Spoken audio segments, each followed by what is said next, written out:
Welcome to Pathway Talks. So I'm Jonathan, the host of the show today. So I guess with Pathway Talk, the goal here is to help a lot of migrants or people that's planning to migrate to Australia to solve some of their problems, answer some questions. So the show here will invite a lot of guests, especially migration agents, migration lawyers, to come to the show to share a little bit of their experience, updates, changes, challenges and stuff that we can go through. So today we have Ken Chong from Tang Law, and I'll probably get him to introduce himself first to everyone. So since it's the first podcast, why don't we get Ken to introduce a bit more about himself, about his team, who are they, what they specialize in? That's probably a good place to start. Sure, all right. So we're a fairly small team of migration lawyers. We have 4 in our team, but all of us are all very dedicated to migration law, and we all only practice in migration law. And really we deal with most everything. You know, the idea is that everyone is able to tackle anything and everything that is related to Australian migration law. We try not to specialize in any particular area of migration law, because migration law in itself is already quite niche. Although that is not to say that we don't each have our own interests in specific types of visas. I know, so 4 of us, right? So myself, Ken, and then we have Rondik Missouri, senior lawyer, worked with her for years, and Bryony Chen, another migration lawyer, an associate migration lawyer. I've also worked with her for years, and also Alexia Avdulas, who is our most, in the team, our most junior migration lawyer, but nonetheless, still very experienced as well. So I think in terms of myself, I think I'll start with the team first, probably. Bryony, we'll start with Rondik. Rondik, I think she's happy to do really a wide range of things with migration law, but from what I understand, she previously worked with another large migration law firm in Melbourne, and they specialized in a lot of general skilled migration visas. So all your points tested stuff like the 189, 190, and 491. So she's really, really good at that, but she's also not the kind to like to stick to any particular area of migration law either, and I believe that's why she came to us. But I think that's probably what she's most comfortable with. I don't know. We'll have to ask them themselves. There you go. Probably next time we invite them on, and probably ask them themselves. Yeah, exactly. Because this is just based on me having this overarching view. Yep. I haven't really asked them this particular question. It's more like I give them work and then make sure they actually are comfortable and are able to do it. Yep. And make the client happy, of course. And then we have Bryony. Bryony, I think her inclinations are quite obvious. She's always let us know that she likes the more complex side of things. Complex in the sense of those cases that involve a human element. Yep. A lot of compassionate and compelling factors, things like appeals, character issues, family violence. She tends to like those ones, which is great because I personally I wouldn't say I shy away from them, but they're not my first preference. It's not easy when it deals with emotion. Of course, there's a lot of family, emotion involved. Yeah, and that is often something that you need to be very good at making that professional separation. I can imagine. Yep. And then finally we have Alexia. Alexia, well, I think she's also happy to do most areas of migration law, but I think I've seen her strengths quite a bit in the ministerial intervention space, writing long submissions, and she's also really good at protection visas, good at country information research. Again, I'm not trying to pigeonhole anyone into any particular niche, but because the idea is that all of us can do anything. But this has been my observation. There you having go. worked with them for years. And hearing just their name, it seems to be a very diverse team by itself. So are there a lot of languages the whole team can speak? There's a lot of variety there, or? Absolutely. Well, Rondik is of Kurdish background. So she does speak Kurdish in addition to English. She grew up in Australia. Bryony originally from China, so obviously Mandarin would be her native language, but English is also obviously she's also very comfortable with English as well because she worked as an interpreter for some time before becoming a lawyer.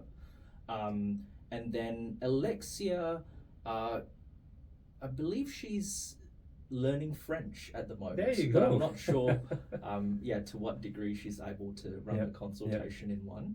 And as for myself, I'm from Malaysia originally, so I speak, in addition to English, Mandarin, basic Cantonese, and also Malay as well.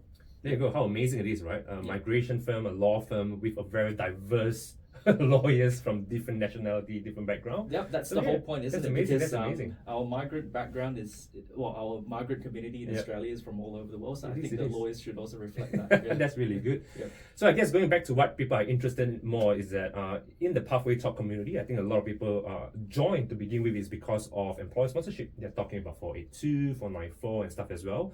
So I think with the program, as we progress on, we'll probably dive more deeper into each of the visas and the challenges and stuff as well. But I think in general today, just as a first overview, what's your view on the employer sponsorship scheme that's happening right now in terms of easiness of migration, in terms of opportunities and stuff along those lines? So we just focus on the employment visa side of things, or the employer sponsorship visa. Sure. What's your view about it for the next year, next 3 years, next 5 years, in terms of what's your observation so far, I guess? Okay, I very much think that the government is pushing the employer-sponsored program more so than the independent skilled visa program. That is what I've observed over the last, I'd say, 2 years, 1 or 2 years, simply because they have only made the requirements in order to qualify for an employer-sponsored visa, like the 482, much easier compared to before. Whereas when it comes to your points tested stuff like the 190 and 189 and 491 that I was just talking about, I feel like it's become a lot more competitive. You know, numbers are limited, and it's just much harder to get an invitation nowadays compared to several years ago. So I definitely think employer sponsorship is the way forward when it comes to skilled migrants coming to Australia. You know, I guess the biggest change that happened in the recent past would be the 482 visa. Used to be called TSS, Temporary Skills Shortage. Since December last year, it was called the Skills in Demand visa, SID. Okay, and as part of that change, they reduced the work experience requirement from 2 to 1 year. And just generally, I think, you know, it seems to be like the government's kind of pushing people in that direction. They obviously revised the occupation list as well to include a lot more occupations. So now that's we no longer have a medium term, short term stream like we did before with the TSS. Now we have the just one single CSOL, you know, something skilled occupation list. And so the idea there, I think really the government's trying to push people towards a demand-driven sort of model where people already have an employer in Australia who is willing to, you know, sponsor them and give them that sort of visa. And also with the 482, there is now a standard pathway to PR. You know, there's no more distinction between short-term and long-term. Back in the day, only the long term had a pathway to PR, whereas the short term didn't. So they've also reduced, I think, the amount of time you need to work on a temporary visa before you can transition to permanent. Before that, it was 3 years. Then they reduced that to 2 years. So I think overall, a lot of incentive for people to apply for employer sponsorship. So I really do think it's the way of the future. Although, what I've also observed from day-to-day practice is that the department is taking a bit of time to process these applications. They probably didn't anticipate, or maybe they did, but they don't have the resources to cope with a very large number of applications in the system. So they have been taking a bit longer than initially expected.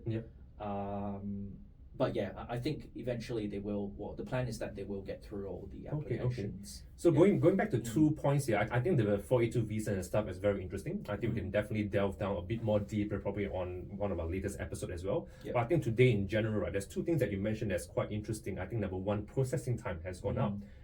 What's your view? So if this is the pathway, or if this is probably the easiest way to migrate to Australia moving forward, or at least for the short term, right? Do you see more people applying for this sort of visa? And if you do, what's happening with processing time? What's your view on processing time for 482, 494, 186, What's your view there? I do see, to answer that question, yes, I do see more and more people applying for it. Yep. Especially once people realize, well, I think a lot of them know already that it's a lot easier than it was before. Yep. And not to mention the clamping down on the graduate visa program by reducing the age limit, and then also the reduction in student visa numbers. A lot of people are going to want to try and come in based on getting an employer here in Australia. Okay. So I do think that there will be more applications. How the department is going to handle that, I don't really know. Although I have attended a stakeholders meeting with the Migration Institute of Australia, of which I'm a committee member, about their recent meeting with the department on this issue. And it seems like the department is aware of the long processing times, the extended processing times for these visas. They are still trying to keep them in check. But I think what we might see happen in the future is that because they're going to try and maybe reallocate staff from other sections within immigration towards the employer-sponsored program, we might see other visas take longer and longer. Like partner visas, for example. Just last year or the year before, we were getting grants in 4 months, 5 months. Oh, really? That's really quick, though. As an example, I sponsored my wife as well. Her visa was granted in 4 months. I think partially also because her husband's a migration lawyer. But that helps, isn't it? That helps. Yes, but it was a lot faster back then. Absolutely. And what is it? What is it now? Now it's probably about a year. A year? Yeah. All right. Yeah, it's probably about a year. Which is, you think about it, in a span of 2 years' time or less than 2 years' time, it's more than doubled, which is quite concerning. It is. Same with the 190, 189s as well. 190, you're looking at least a year as well from recollection. 191s are taking over 18 months. The 191, and also with the 189, they were promising people 3 months. I think towards the start of this year. Now it's 6 months. 6 months as well. I do feel like everything is blowing up. I think everything else is going to get slower and slower. Training visa as well. That is now absolutely horrendous. It used to be a year ago less than 3 months. Now it's probably 9 to 10 months. So really everything else has become sort of stretched out. Whereas the 482 is also slightly stretched out, but not as much as the others. Because I think that the department's probably trying to... I think a lot more resources being allocated to the employer's position of 482 side of things. Correct. No, that's good. Yeah. I think knowing that there's a block of time and stuff as well, right? From a candidate perspective, if they're overseas or they're onshore, does that affect them at all? Knowing that process time is longer, or is it just more around exercise patience, or is there something they need to be aware of, things they need to do differently? By right, there shouldn't be any difference between offshore and onshore applications because they all go to the same caseload. And the department only publishes one processing time for every visa. That doesn't distinguish between onshore and offshore. But I guess the advantage of applying onshore most of the time is that they get to apply for a bridging visa, or they get a bridging visa as the result of the application. And the good thing about that is that they get to stay here and possibly work while they're waiting for the visa to be granted. What can they do to make sure that the application is processed as fast as it possibly could? Obviously, a lot of best practices that can be implemented. Make sure that the application is decision ready, meaning all the documents that are required for that type of application are uploaded, as part of the application. Another thing that people can consider doing as well is that they can also upload their police clearances and also to do their health examinations before the department asks them to do it, because that also can help reduce processing times. But I think the main thing is making sure that it's decision ready, but there's also an element that is beyond our control. That is true. There's a very large element, in fact, that is beyond our control, because department, from what I've seen, they sometimes also, I wouldn't say that they discriminate, but I think certain occupations are more quickly granted than others. This is something that I've observed as well, although it's not something that's official. It's just something that you realize when you're doing it. There's no public policy or Yep. Yep. or guidance that says that certain occupations are prioritized more than others. Yep. Although I want to mention that with the 482 specifically, Yep. there is a high income stream. Yep. For people who earn about $140,000 a year. Yep. Those are processed a lot faster than the standard core skills stream. Yeah. All right. What about all the critical sectors? Like, do you notice that all the construction workers and stuff get processed a lot quicker, or is there a particular areas you see so far, or any particular occupation as well? Or? I'd say so, but I can't really pin down. That's Yep. the thing, because it's so. Like I said, we don't get any guidance on it. Yep. I've definitely seen. I do a lot of visas for the vets. Yep. And I noticed that theirs are processed faster than other All people, right. like chefs, for example. Yep. In terms of critical sectors, I would think so. I would Yep. definitely think so. It's definitely easier for a critical sector person to get an invitation Yep. through the independent stream. Yep. But in terms of the employer-sponsored visas, I've noticed some pattern, but not enough to draw a conclusion. Makes sense. Yeah. Interesting. Mm. So I think besides that, the other second question that was very interesting is that you mentioned that the employee sponsorship for 482 work experience from 2 years is down to 1 year now, right? Yes. So a lot of people overseas will think, oh shit, only 1 year is very easy, I can get sponsored. Is it as simple as that? I just work somewhere for a year experience and I can apply for this visa, or is there more to it? For example, their skill, their education, their qualification.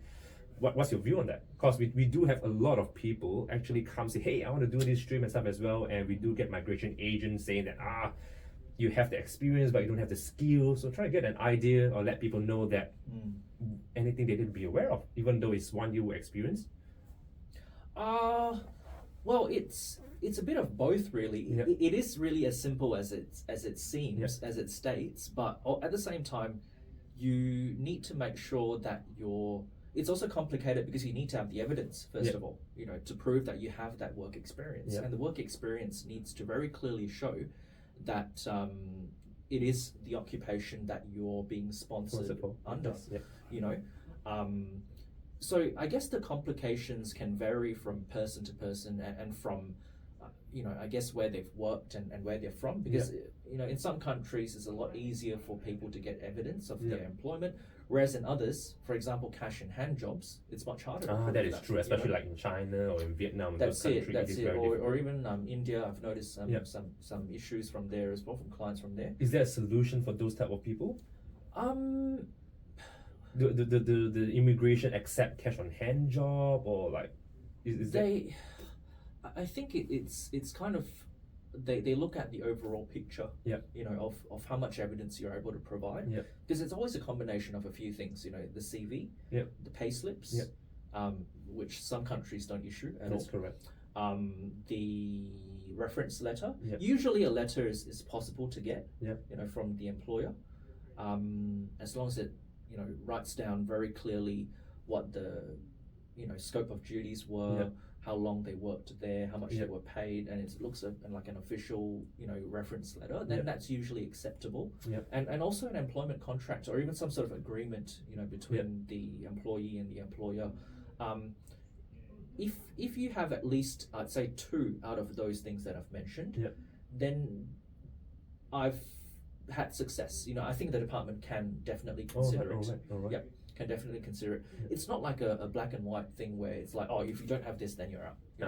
It's not really like that. It's more like, is your evidence Yep. when considered as a whole, Yep. able to convince the department that you did in fact work in that occupation for that amount of time. Interesting. So in terms of work experience, the 1 year bit is an element there as well. There's an element as well, which is a skill component as well. You need to have Yep. the right skill and also to have 1 year work experience. Yep. So when it comes up to the skill side, so if you do not have the qualification to prove that you are a chef, for example, for example, right? Yeah, which is quite common. Is 1 year work experience good enough?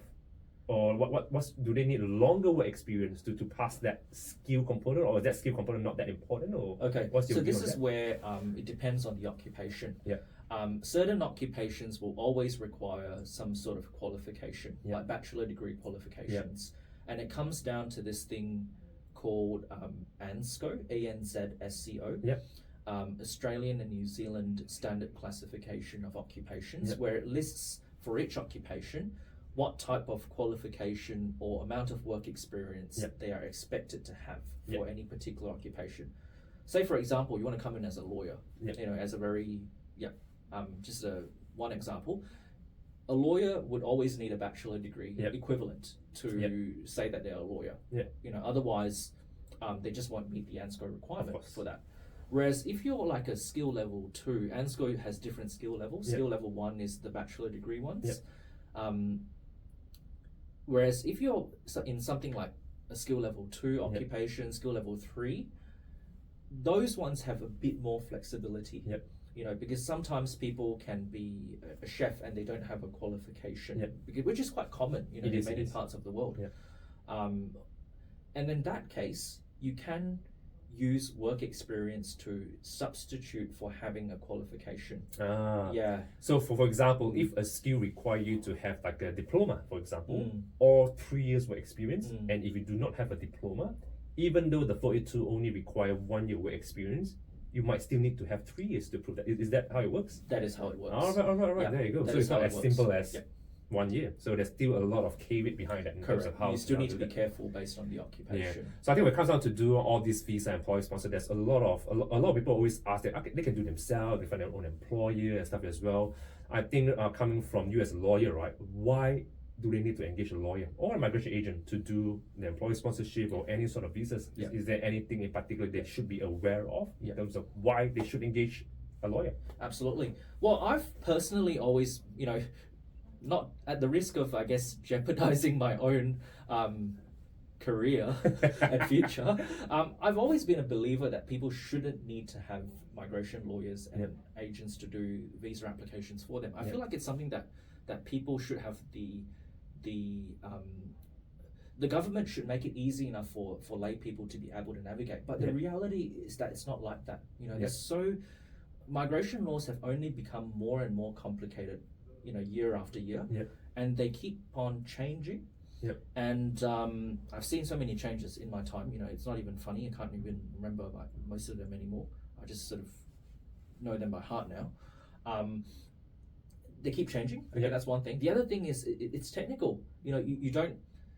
People, you might think it's easy to fill in a form and provide evidence, but the reality is that everything that you submit can be used against you as an applicant. Oh, really? If anything is inconsistent, that's going to be a big problem, because you might be subject to first of all refusal, but also potentially bars as well if they consider you to have provided incorrect information, or even the potential for visa cancellation, even if your visa has been granted at first instance. So that's part of it. But the other part is also just the reassurance that someone who has done this over and over and over again, probably hundreds if not thousands of times, is there to tell you what the best practice is for this type of application, to not only ensure that it's processed as fast as it can be, but also to maximize your chances of success. I realize that sounds very marketing, but it really is what it is. For example, I've met so many clients who they tell me they filled in an application form. They bring in their application form for me, and they just ask me to check because they don't want me to do the whole thing for them because it's too expensive, for example, right? But then I look at the form. You look at questions that they wouldn't think that they would have answered incorrectly, but from a legal point of view, it's actually not correct. The very common one that I've seen is member of the family unit. Okay, so when I say member of the family unit, who do you think of, John? Your partner, your kids. That's it. No. Okay, so you're good because you've been you've been doing this for a while. Okay. But a lot of people think their family includes their brothers and sisters and their parents as well. You know, in a lot of cultures, Ah, people yes, think yes, of yes, their yes. parents because they Okay, think okay. that's also part of their family. Okay, that is true. That You is know? true. Yeah. Because also the form sometimes is not very clear. It says Yeah. like, please list all members of your family. Yeah. Whereas the question is actually asking for member of the family unit. Ah, But alright, member alright. of the family unit, you're right, only refers to Your dependent own children unit, yeah. and your spouse or your All right, de facto partner. interesting. Yeah. I think one bit that you brought that's very interesting is that if you do fill all this up incorrectly, it can be used against you or get bar or cost cancellation in the future. Yes. And that is very similar to when you arrive in Australia, you need to complete the incoming passenger card as well. So if information there, like people do not purposely complete it incorrectly, right? But those can be used against them. Absolutely. Especially when it comes to apply for your PR in the future as well. Absolutely. So when it comes to completing all this information correctly, right? I think a lot of people would think it's easy. Initially, I thought it was easy. Especially, I also thought it was easy. Especially the question of you need 1 year experience. Yep, you meet 1 year, you technically can do it. But no, there's a lot more to it than it. Yes. So I think having a lawyer personally, I think the most important thing is to chances of success is very important.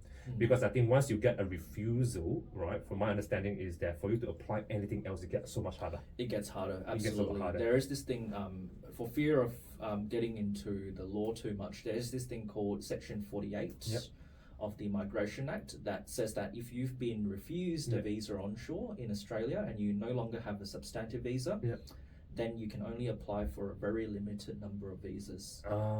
Things like protection, partner, medical treatment, bridging visas. But really, most visas, like a student visa, you couldn't do. Visitor visa, you couldn't do. 482, you can't do, for sure. 189, you can't do. Yeah, and even with the 190 and 491, those you can do for the time being, but I've heard rumors that it might be taken off the exemptions soon. I think that becomes very interesting because, like I said, a lot of people overseas, right, when they try to apply for a US visit visa, student visa, anywhere else, they take it very lightly and they should, because it's not that important, right? If you get refused, it's okay to try again. But I think in Australia, it's very different. So if you have people overseas having the same mentality, applying their visas like they would to apply when they go to the UK or the US, if you get refused once in Australia, the second visa you apply is going to be really, really difficult. Yes. So Yep. That's the other thing I was going to get to as well. Once you've had a refusal, I wouldn't say it's so much as a black mark, but more like it goes to this thing called genuine temporary entrant or genuine student, which applies to student visas and short-term visas as well. Visitor visas. And also there are other visas that have it. Training visa, that's another one that has that same requirement. So when you've been refused a visa, immediately immigration's gonna, they will know that you've had a visa refused, and then they are much more likely to hold that against you in terms of you coming to Australia temporarily. Because the idea behind these visas, the student visa, the visitor visa, and the training visas, is that they want people to not use it as a way to come here and stay. It's really what it says, a temporary visa, you know, genuine visitor or genuine temporary entrant. You know, that's what the visa is about. And I've definitely seen the department hold previous refusals against them when they go and apply for these visas. So that's the other thing. If you had a visa refused, immigration might say, oh no, you're not really here to work. You're not really here to study, you're not really here to visit, you're actually here to do something else, so we don't want to give you the visa. I've seen unreasonable decisions like that, but it is what it is. It is what it is, isn't it? But I can see that Australia visas is definitely one of the hardest to get. And and of course, Australia is an amazing place. I think that there's a pro and cons, I guess, with our immigration policy in place. So, I guess people can be for it or be against it. So, but against whether you guys are applying for your own visas or not, right? I think from what I'm hearing from Ken is that if it's something that you are serious about, if you are thinking about, you want to get your PR in Australia, do it correctly the first time, right? I think that's probably a good advice for people that try not to wing it. that is golden advice, John. Absolutely, because absolutely. Get it right the first time. You won't have to worry about it, because if you get a refusal, then you'll be thinking about things like, oh, do I need to appeal it, or do I apply again? Do I need to spend more money getting a lawyer at that point? And at that point, you know, it might be harder to salvage. Exactly. I've seen so many clients over the years where they tell me, oh, I should have just come to see you to begin with. I thought, you know, it was easy. I thought I could do it myself. You know, I thought I could save a bunch of money.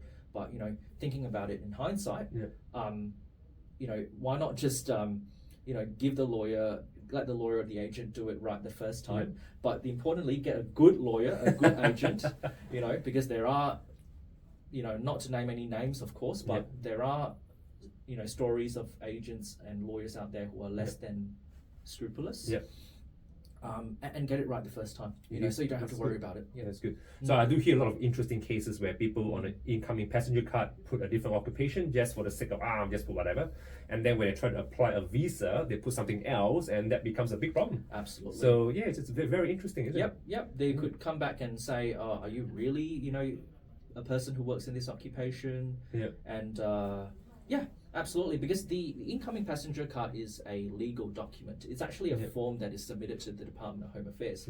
Border Force collects it, but the information there is held in archives by the Department of Home Affairs. Does that get recorded into any system at all? So if you put down there you are a sales consultant, for example, does that get recorded into the immigration portal when you do your visa? Are they able to see it? I don't think so. Although I don't know the internals of how they do things, but I don't think so. It's more like if they decide to check, that's when you're in trouble. And they most likely they will when you start applying for your PR and stuff for those substantial normally visas for the more long-term visas they will do more thorough checks. All right, interesting. And even if they don't find out at first instance, they can still dig it up later on and cancel your visa. So it's terrible. That's terrible. It is. But I guess it's, you mentioned that Australia's immigration is one of the toughest in the world. Yes, I agree with that. But also I feel that Australia probably has one of the best and most robust immigration systems. They try and make it work, although sometimes it does get on people's nerves because it's so complex. It is. And tough, And I guess that's where the value of having a good lawyer or agent comes into the picture. That's good. Yeah, Ken, thanks for your time today. I guess today being our first podcast, trying to make sure that we don't cover too much in depth, more of an overview, get an understanding of what Ken does.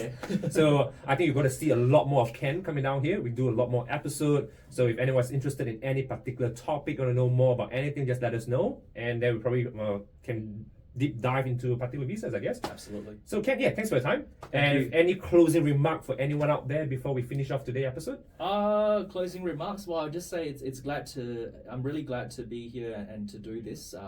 It's something different from, as you can imagine, from sitting down there and dealing with writing emails and writing submissions all day. It's definitely something nice to do. So I'm really happy. So again, as John said, if you have anything in particular that you want to explore in deeper detail, or maybe even doing a Q&A, I'm more than happy to do that, because I feel like it's important for people to be educated and aware. Knowledge is power when it comes to migration, particularly, and if you know if you know the right thing to do, you can save yourself a lot of heartache, a lot of money.